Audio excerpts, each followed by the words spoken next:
વલભીપુર તાલુકાના નવાગામ ખાતે 6 થી 14 વર્ષના બાળકોને પાઉંભાજી ખાતા ફૂડ પોઈઝનિંગ થતાં તમામને હોસ્પિટલ ખસેડવામાં આવ્યા।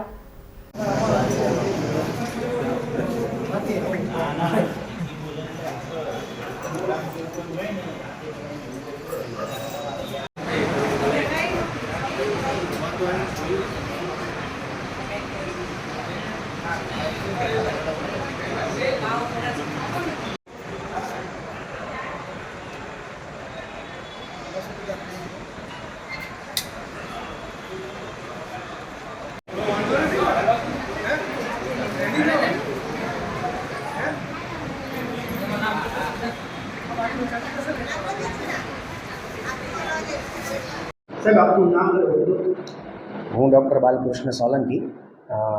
ઇન્ચાર્જ અધિક્ષક તરીકે CHC વલભીપુર ખાતે ફરજ બજાવું છું। સાહેબ, આજે નવાગામ ધોરિયાણા પ્રાથમિક શાળા છે તેના વિદ્યાર્થીઓ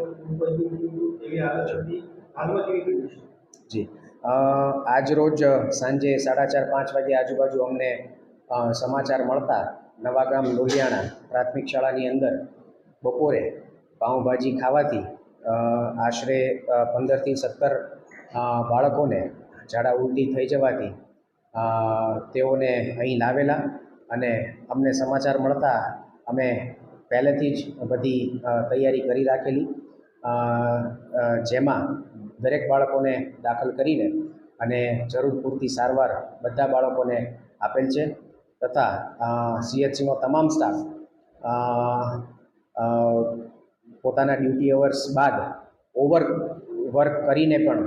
બધો સ્ટાફ હાજર છે અને બધા બાળકોને સમયસર સંપૂર્ણ સારવાર અપાઈ ગયેલ છે અને